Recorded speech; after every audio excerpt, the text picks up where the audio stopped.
May isa lang iposes dito. I will declare a people's revolution. Kung merong masaktan dito, babaksak ang buong Mindanao. Babaksak sila.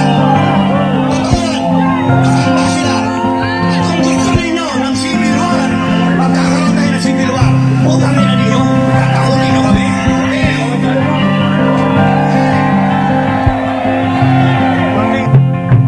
O mahal naming VP Sara, huwag kang matatakot sa mga buhaya.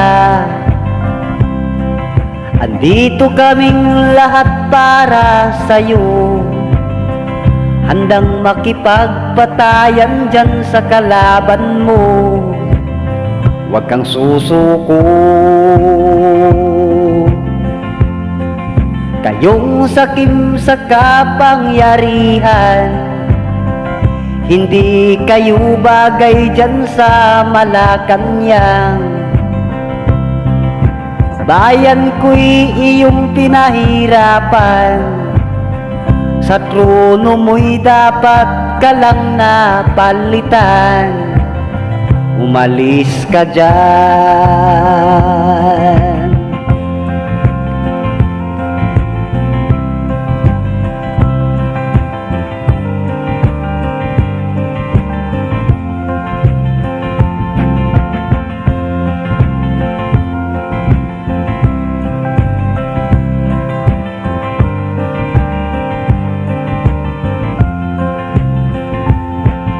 Ikaw, Mr. President, umayos ka.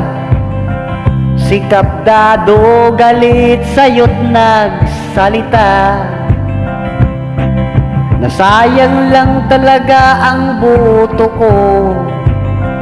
Hanggang ngayon wala pa ring pagbabago. Sa bayan ko, niloko mo ang mga tao.